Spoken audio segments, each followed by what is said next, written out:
Excellent. Thank you so much, everyone, for joining us today. It's very exciting to welcome Pacinthe, who's graciously let us enter her week off as she's taking some time to enjoy herself. So thank you so much for devoting this time to us today. Thank you, everyone, for joining us. Welcome. So as you know, this is the fourth session in our series, Ask Me Anything FCAD alumni, when we invite alumni to talk to us about their journeys, how, where their FCAD degree has taken them, how did they go about finding their first job, and what they've learned on their journey as well as in the industry until this point. So what we're gonna do is, after a quick introduction from my end, Pacinthe will take over, will talk to you about her journey and everything else she wants to share with you today. That will be 10 to 15 minutes, and then we will open up the floor to questions. So you can either drop your questions in the chat box and I will read them out, or you are more than welcome to put your mics and videos on if you want to ask face to face. It would be also awesome. So it's all left up to you. Now I will do a quick introduction so that we actually know whom we are speaking to today. So Pacinthe Mattar is a graduate from the master's program in journalism from 2010, and she's currently a senior producer at Antica Productions. She is a writer and senior producer. At Antica Productions, she's been developing and creating podcasts. She spent 10 years working at CDC, starting in television before becoming a radio producer for their flagship current affairs programs. She joined Deutsche Welle in Berlin as a 2018 Arthur F. Burns Fellow. Her writing has appeared in BuzzFeed, Reader's Digest, and Canadian Living Magazine. Thank you so much for being here with us today, and over to you. Thanks, Gina. Thanks for the introduction. Thanks for inviting me, and thank you all for coming. I know it's a weird time, and there's so much stuff happening online, so I appreciate you coming out. I will talk you through how I got to where I am now, but please, at any point, I don't want you to feel like I'm just talking. At any point, if you want to interrupt and ask a question or something comes up in the moment, I welcome you to do so. It is also very strange just to be looking at squares, so if any of you want to turn on your cameras, and no pressure, because I know there's a lot of Zoom fatigue. Yay! Hi. Anyway, no pressure at all, but if you want to turn on your cameras at any point, I welcome it, because then I can look at someone. So hi, Emma. Thanks for letting me see you. So I would say I didn't have a clear plan in terms of what I wanted to do. I think there's a perception that people kind of know what they want to do and they have this clear life plan. That was not the case at all for me. I went to U of T and I did my undergrad there. And I remember as I was graduating, or in the lead up to my graduation, there was all this pressure about like, what are you going to do next? What's going to be your first job? And I also, my parents lived in Dubai at the time. And so there was all this assumption that I would be moving back home. And I was like, no, I'm not ready to move. And so to be very frank with you, in an attempt to stall my return home, I applied willy-nilly to a master's program in journalism at Ryerson. It was the only program I applied to. So it's not like I had grand journalism dreams and was like, by any means necessary, and I'll move across the country. I only applied to Ryerson. And, I had done pretty well for myself at U of T, and I felt very confident. I was a valedictorian, and I thought I would get in very easily. So I was very humbled to see that I didn't get in. In fact, I was waitlisted at first, which was my first kind of panic mode, because I just asked myself, what is it that I like doing? In the years that I had been in undergrad, in my kind of world perspectives, I've grown in different places like Toronto and Egypt and Dubai and Saudi Arabia. And so when I think of how I kind of chose Ryerson and chose journalism, it was very much, what are you passionate about? What are you good at? What have you enjoyed doing? And those things to me were writing, world events, and talking to people. And so roughly those skills for me, I was like, that sounds like journalism. So I applied, was waitlisted, and then I ended up writing Ryerson a note after I was waitlisted, basically from the time I got my waitlist offer to when they were admitting people in, a few things that happened at school. And I wrote them a kind of update about what had changed since my initial application, why they should reconsider me. And basically it was a Hail Mary. And thank God I got in. And when I started at Ryerson, it was very intimidating because everyone in the program seemed to be like a real journalists, and some of them came from like real kind of journalism pedigree where they had people in the industry or had done internships already at these big papers. And I was coming into it feeling like I had barely even made it in, like, you know, the waitlist thing kind of loomed large. But it was a 2-year program. And as part of it, we had to do internships. These are internships that you still had to apply for. So it's not like you just got ushered in. So I applied to 2 internships. One was at a small independent thing called iChannel, and the other one was CDC. So, you know, these are 6-week unpaid internships. You're thrown in the very deep end of things. Very little, I'm not going to say very little. There's no hand-holding whatsoever. They throw you in, it's sink or swim. It was very overwhelming. And I feel like just as I was starting to get it, it was like, all right, that's it. Thanks for coming out. Hope you had a good 6 weeks. And I was like, oh my gosh, I feel like I'm just wrapping my head around this. But so it was very challenging, very overwhelming. I was anxious all the time. But lo and behold, I think the next day after the end of my internship, someone called in sick. And so my supervisor called and said, could you fill in for us just for today? And I was like, oh my God, they love me. They really want me. And I got so excited and I said yes. And I remember signing the paperwork that first time to get my first like day's pay as a journalist. And I remember feeling like I was the coolest person in the world. I was like, wow, you really made it. And I was like, no, someone's just sick. Like they're desperate. So thus began 2 years of that kind of work where they would call me at 4 a.m. and ask me if I could come in at 6, or they'd call me at 11 p.m. and say, can you come in at 4? And it was always just like fill in. I never said no. Anytime they called, it was a yes for me. Didn't matter what time, what show, I just said yes as much as possible because I was so desperate to just stay in that building. And after 2 years of doing so, I was in TV at first, which is CDC News Network, producing these short 3 to 5 minute interviews. And then at one point in January, I remember it was January 2011, which was the Egyptian Revolution, and that's where I was born and I have family. So I knew it was going to be like a big deal. And I remember being in one of these story meetings at 4 a.m. I'm filling in. Nobody even knows who I am or what my name is. And so we kind of like, everyone had pitched stories and Egypt hadn't come up yet. And I knew it was going to be kind of a big deal. So right when the meeting's about to adjourn, somebody was like, okay, is there anything else? And like, here's me in the back of the room in a corner being like, I think something's going to happen in Egypt today that should be like covered. And the whole room was just like, who is this person? Why is she talking? Like, what is she talking about? And someone said to me, well, if you can find someone, then we'll do something. So there was a journalist I'd been speaking to on Twitter the day before who's from Alexandria and had been telling me about the protests. And I was so enraptured with what was happening because I'd never seen anything like it before. So anyway, I did this interview with him. I think it was the very first media interview that Canada in general did on the Egyptian Revolution that day, because it was 6 a.m. when he was on the air. And I don't think it was really on international radar yet. And he did such a good job. He was the most poetic, you know, he's like, we haven't seen protests like this beyond our history books. Like this is unprecedented. And he said, the high dam of fear has broken and Egyptians are speaking out. And he was just like the most beautifully eloquent. And so that was just a 5-minute interview. And someone came up to me after that interview and said, why are you here in terms of in this specific pocket of CBC? They're like, you should be somewhere else in the building where you can get to do more of this. And at this point, you know, because I'd been hanging on to work there by thread, day by day, you know, so sporadically, I was like, well, if you have anywhere to send me, I'd be so keen. And he put me in touch with the folks at As It Happens, which is a CDC radio program. They were looking for someone to fill in for 2 weeks. And I basically moved to As It Happens in February for what was supposed to be 2 weeks and ended up staying at CDC Radio for 9 years. So totally random. You know, I say to myself all the time, like, what if I had not agreed to that 4 a.m. shift that day? What if I hadn't, you know, said this little thing about we should do this thing and eat? Like, it was just like a chain of so many little events that culminated in a meeting, which got me.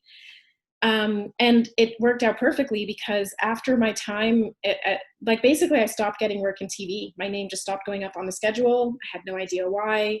But here was this out to go into radio. And yeah, 2 weeks became 9 years. I just left CBC in September. So I stayed at As It Happens for about 6 months. And then I went to the Current for, again, what was supposed to be 3 weeks. And it ended up being 8 years. So the thread of, I think, everything that I have been through is just like, say yes to things, see where it takes you. There's no part of me that wanted to do radio. In fact, I had specialized in TV, and my master's thesis was a TV documentary, which I will tell you, they almost failed me out of the program because it didn't match the standards of what the program was. And it was an interesting back and forth with the head of the journalism program. And I said, I did my best. Like, this is what the program was. And so anyway, this was not like, there's no red carpet in this story. It was very much like struggle all the way through. So I pushed through and just said yes to a bunch of things. And yeah, so then after 10 years at CDC, an opportunity came up to go to a small podcasting company, which I'm part of now, called Antica, which is specialized exclusively in developing and creating new podcasts. And that is, in a very small nutshell, the story of my entire working life. So I don't know if anyone has any questions to start, and if not, I can kind of continue and fill in a little bit more of the detail. Thank you so much. Feel free to either unmute yourself, throw in questions, or use the chat box. As we are making the space here, just want to say so far, thank you so much. I love how honest and open you are. I love that there's actually no red carpet so far in the story, because it just makes it so real and so relatable, because there's probably just a very few people who get the red carpet rolled out as they graduate, if it ever happens at all.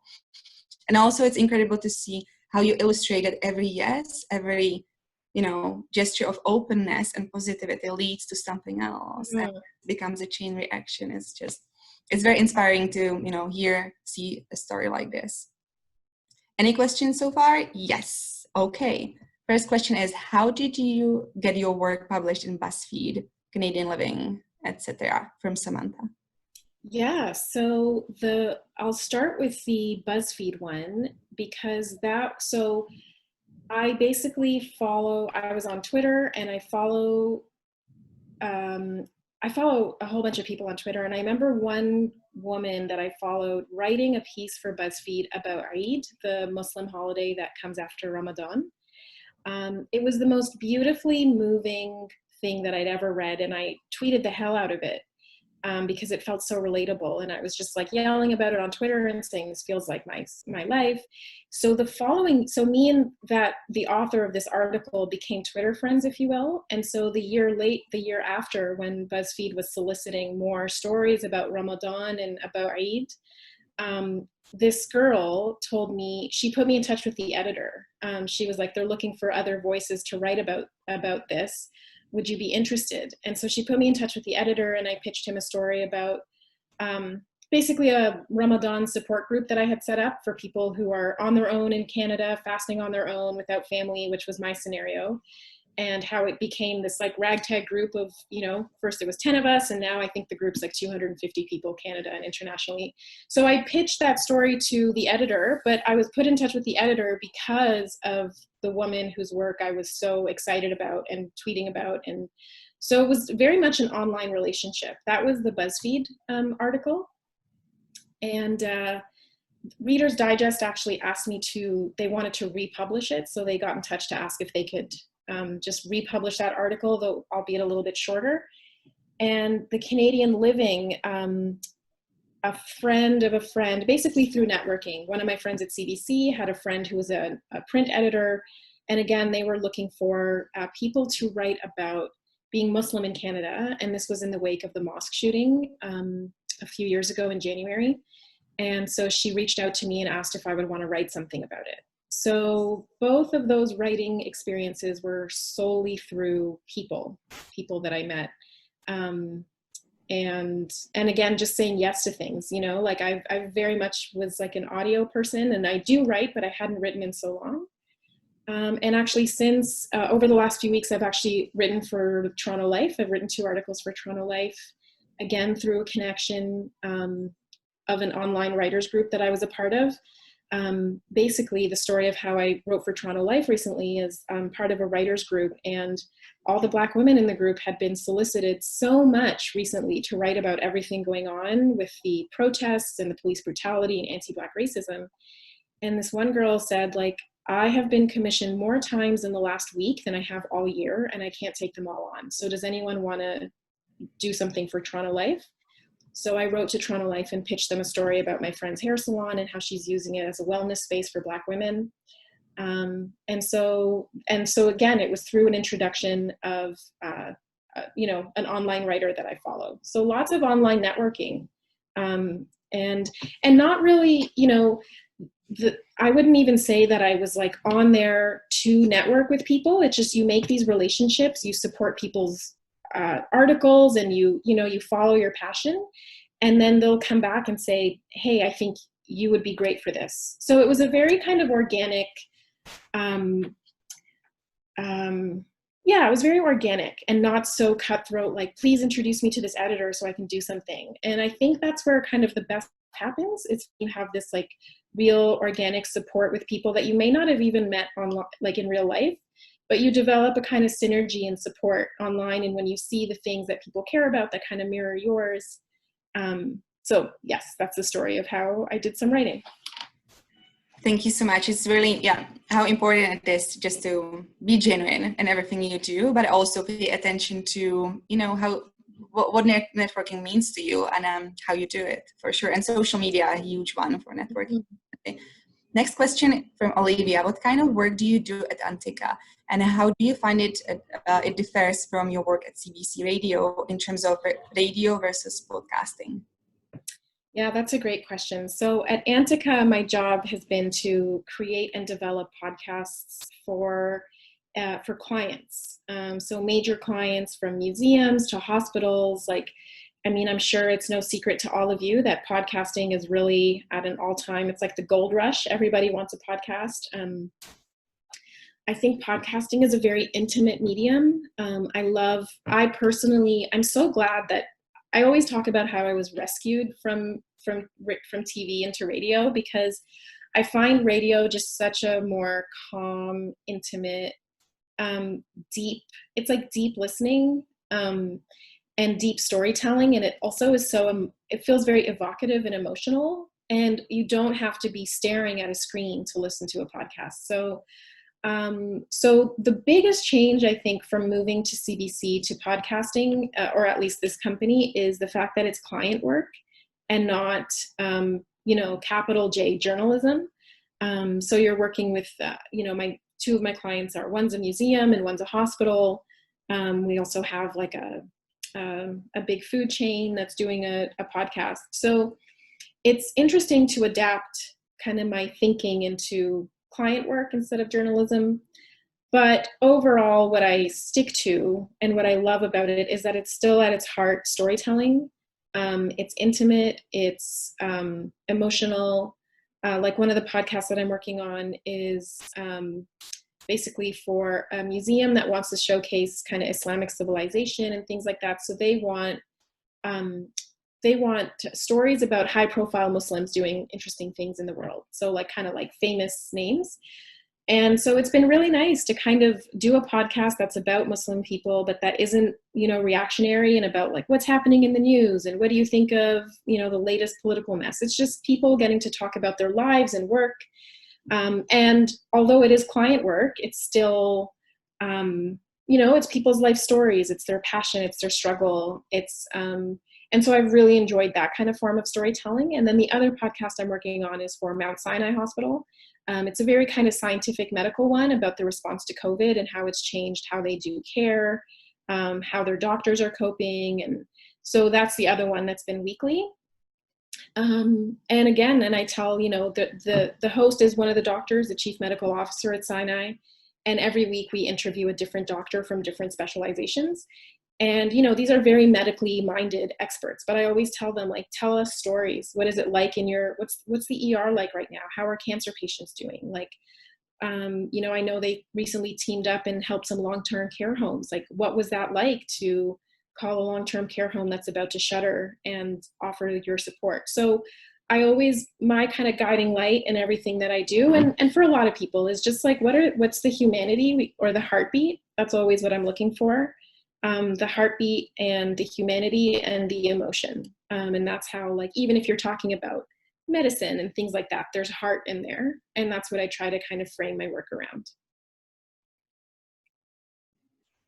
Wonderful. Wonderful. It sounds so interesting just to listen about you talking about it, not even listening to the podcasts.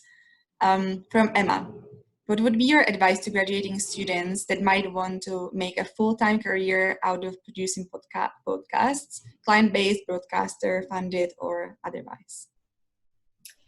Oh, that's such a great question. I mean, so there's two things. One criticism I have about the journalism industry these days is that it's become, I'll start with the journalism part, then I can talk about the client stuff. The journalism-based podcasts, and by journalism, I mean capital J, like, the CBC and the Globe and the Star and all these things. My criticism of journalism in general these days is that it's become such an iron fortress. Like, the people who I work with or worked with at CBC, who are a few generations older, they came into the building with an English degree, a drama degree, and they got a chance, they got a break. Like Peter Mansbridge was an announcer at an airport, and someone said, "You have a great voice." And there he goes. That was like the beginning of his career. These days, the journalism industry is very much like you have to do, even just to get access to do internships. Like even if you wanted to do an unpaid internship, the reality is that a lot of organizations like CBC, Toronto, Star, Globe and Mail, CTV, etc., all require you to be enrolled full-time in a post-secondary degree for them to even consider you. They don't take outside. So it feels very impenetrable. And that's kind of the hardest thing that I find when people ask me for advice, like, how do I break in? But what I will say, so the flip side of that is that these days, I think new media, social media, the technology, like people, Amazon sold out of microphones because everyone is making podcasts at home. So there's been a kind of democratization of just the ability to even try. And if you look at iTunes and Spotify and all these things, like there's a lot of podcasts out there. Not all of them are great, but you can make a podcast. And I think what I would say at a time like this is don't wait. If there's something that you're passionate about, some of the best podcasts these days started around someone's kitchen table, just a bunch of people that are excited about basketball or excited about, feminist films or, gardening. Like if you're excited about something, make it. And also, because these days there is a bit of a gold rush with podcasting, if you have that skill and if you have a little bit of a kind of the basics, you could approach, insert whatever company, if there's a company that you think is doing interesting work, pitch them. What if I made a podcast about your company? What if I made a podcast that's internal so that you, especially in a time of COVID, a different form of communication, right? You could pitch them where you talk to the CEO and a different leader every week. Like, I think people right now are really reimagining how they do business, how they do marketing, how they do everything. So I would say practice at home. Like there's so many YouTube tutorials where you can teach yourself basic like Audition or Pro Tools or, and especially if you have any background in that at all at school. So teach yourself and then pitch yourself. And also just make it for you, make it for your friends. Maybe it's something that you guys just send in your little group chat. You get used to, the medium and what you specifically would bring, because it's such a crowded field. So it's like, before you make a podcast, what is it about and how is it different? Like ask yourself those things too, so that it also doesn't get lost in a sea. But without sounding too corny, like really think about what it means to you and what your passion is, and knock on doors. Like the world is changing and I think people are looking at doing things differently. So maybe there's an opportunity here for you. Thank you so much for the encouragement. As Emma says, amazing advice, awesome advice. Thank you. It's just so encouraging to hear from someone who is out there doing it, just to hear that the doors might be a little bit softer or, at least unlocked more so than usual. That's motivation in itself. Mm-hmm. Awesome. I think we have time for, say, one more question. So, floor is still open. You can as well just unmute yourself, ask the question if you don't feel like typing. Hi, I'm taking the unmute option. Thank you so much for being so open. Could you talk a little bit more about like your experience dealing with imposter syndrome? Like I find I get really in my head whenever I'm applying for anything. Like you talked about, it's so hard to break into the industry. And even though like I've got work that's been recognized, every time I send out an application, I'm like, oh my God, there's 100 people applying for this. And like just kind of pushing through that and being, I guess, having more confidence in your own abilities. Yeah, no, that's very real. And I didn't even know that imposter syndrome had a name. Like, I just was like, why do I always feel like I'm a fraud and I'm not really sure what I'm doing and people don't think I'm good? And I realized just getting to kind of put a name to it. So this is something that is almost exclusively something that women feel, specifically younger women, specifically racialized women. And I think it's as a result of a lot of things. I mean, I don't want to turn this into like a racism 101 course, but I think there's a lot of the way the world works has made us feel like we don't belong in it. I think that's how I felt, that I had to be kind of twice as good and just be like perfect to even get noticed.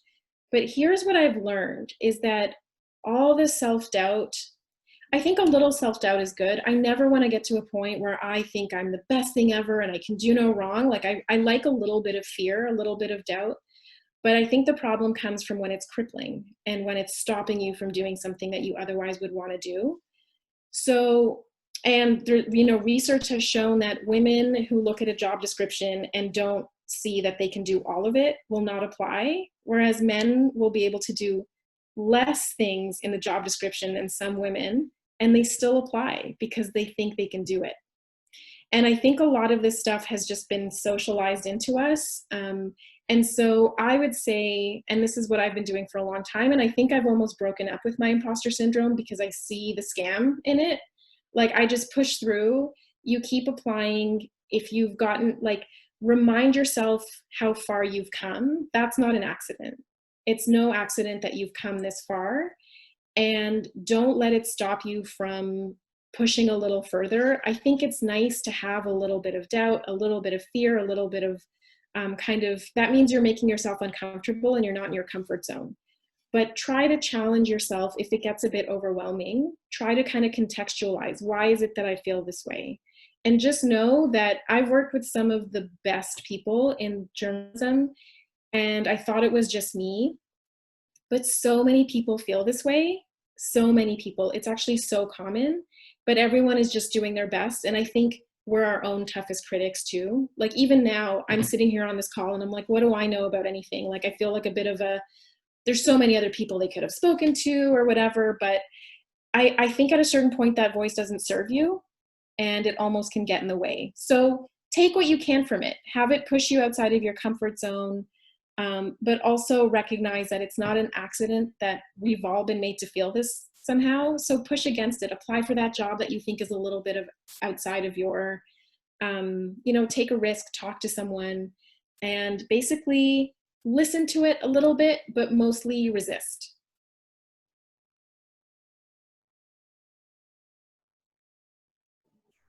Katie, if you want to say something to this, all I have to say is goosebumps all over. Like, no, I do really appreciate that. Thank you.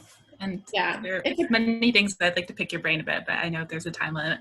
Yeah, it's a complicated, like it's a long, this is a long conversation. Like we, you know, we could literally talk about just that for an hour.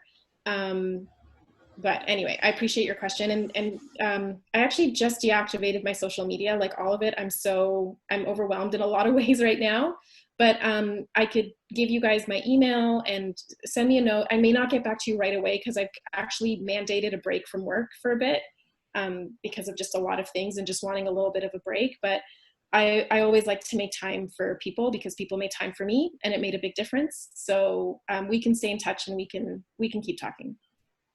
I'd love that. I'd really appreciate that. Great. So if it helps, am I okay to send out your email address to people after the call? Yeah. Okay. Just with the caveat that I may not get back to you right away, but I will. This is so appreciated. Thank you so much for kind of like outstretching that hand to, you know, those who may feel confused. And as you said, like I didn't know until last year it had a name. I thought like, well, it's just, you know, you're all alone left in it. There is a name, and it helps. It opened up so many conversations, and yeah. Thank you so much for sharing today. I think we are up. It was amazing to hear from you today. Thank you so much for making the time. As I said, goosebumps on so many things that you've said. Thank you for being honest, authentic, genuine, and hopefully we will be able to connect again in the future. And I'm wishing you a really nice summer. Thank you everyone for joining us today. This is it for the series for June. Taking a little break. We'll see everyone in September. I'm really excited for it. Take care, everyone. Thanks, everyone. Thanks for coming. Thanks for your questions and for spending time with me. Thank you. Bye, Gina. Thank you. Bye.